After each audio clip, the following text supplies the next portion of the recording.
तो देखिए आज है 9 मई और 9 मई को खेसारी लाल यादव का एग्रीमेंट था, और मतलब कि कोर्ट में सुनवाई था कि कौन एग्रीमेंट में जीता, ग्लोबल म्यूजिक जंक्शन वाला जीता या खेसारी लाल यादव जीते। तो आज हम आप लोगों को वही बात बतलाएंगे ये छोटा सा वीडियो में। उससे पहले आप लोग से छोटा सा रिक्वेस्ट है कि अगर आप लोग चैनल में नए हैं तो चैनल को सब्सक्राइब कीजिएगा और वीडियो को लाइक कीजिएगा। तो चलिए आज की ये वीडियो करते हैं शुरू, और आप लोगों का टाइम बिना इन्वेस्ट किए हुए वीडियो करते हैं स्टार्ट। तो देखिए हम आप लोगों को बतला देते हैं कि एक तरफ पावर स्टार पवन सिंह आज मतलब काराकाट से मतलब उनका नॉमिनेशन था, लेकिन दूसरी तरफ खेसारी लाल यादव का मतलब कि ग्लोबल जंक्शन म्यूजिक वाला मुद्दा मामला चल रहा है, आप लोग अच्छा तरीके से जानते हैं। तो वहाँ पे हाई कोर्ट में सुनवाई था, और हाई कोर्ट में सुनवाई था तो कौन जीता हम आप लोगों को बतलाते हैं। तो सबसे पहले हम आप लोगों को बतला दे रहे हैं कि देखिए ये जो गाना आया है, ये गाना से मतलब गणित लगाया जा रहा है, मतलब कि हम अपना माइंड से गणित लगा रहे हैं कि ये गाना को देख करके लग रहा है कि मतलब कि खेसारी लाल यादव ही एग्रीमेंट जीते हैं। देखिए क्यों हम बतला रहे हैं इतना दावा के साथ, क्योंकि देखिए मतलब कि जो गाना आया है उमरिया भर के ही कुछ गाना है, मतलब कि आज रिलीज हुआ है अभी से 4-5 घंटा पहले।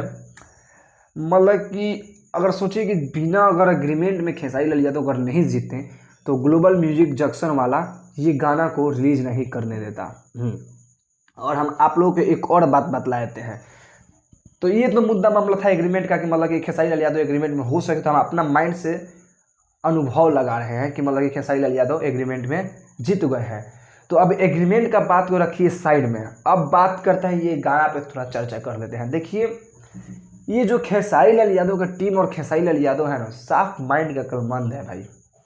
मतलब गाना बतला दिए कि हाँ ये इस चैनल से गाना आ रहा है, लेकिन हम ये चैनल को यूट्यूब पर पूरे आधा घंटा से भाई सर्च किए हैं। आधा घंटा नहीं, झूठ बोल रहे हैं हम, 10 मिनट से हम यूट्यूब पे सर्च किए हैं, लेकिन ये चैनल सर्च लिस्ट में नहीं आ रहा है। और दूसरे तरफ देखिए तो ये लोग बोल रहे हैं कि ये गाना 5:45 पे यूट्यूब पे रिलीज होगा। तो हम बोल दे रहे हैं कि 3:30 बजे भोरे में रिलीज कर ना दीजिए।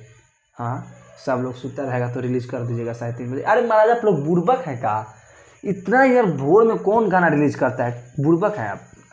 हमारे अंदाज से चलते तो बतलाते हैं आप लोगों को, हम 9 या 9:30 के बीच में आप गाना रिलीज करते हैं ना, तो सब कोई सूत के उठ जाता है, जो पियकरा सब सूत के ढिमला रहा जाता है, तो आपको व्यूज़ आता थोड़ा गाना पे और ज़्यादा रीच पकड़ता। तो आप सोचें कि भोरे में हम डाल देंगे गाना, तो भाई सुबह सुबह भक्ति का भजन रहता है भाई, सब कोई अपने घर में भक्ति बजाता है।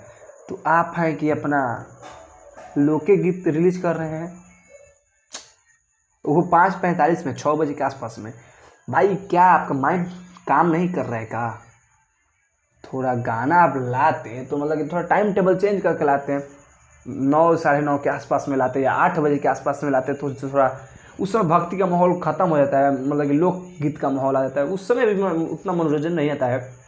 काम करने के साथ लोकगीत सुनते हैं ना तो भाई उसमें फीलिंग आता है, उसमें सुनने में मज़ा आता है, लेकिन आप नेगलिज कर रहे हैं इसे। खैर हम आप लोगों को बतला दे रहे हैं, इस चैनल को ढूंढने में बहुत ही तकलीफ हुआ है, लेकिन कल खेसारी लाल यादव अपने फेसबुक पेज पे पोस्ट कर देंगे, तो वहाँ से हम लोग सर्च करके सुन लेंगे। लेकिन गाना को आने दीजिए, बहुत ही बेहतरीन गाना लग रहा है। बाकी आप लोगों का क्या राय लगता है नीचे कमेंट सेक्शन में कमेंट करके बतलाइएगा कि भाई ये गाना कैसा होगा और कैसा नहीं, कमेंट करके बतलाइएगा। नमस्ते पहला।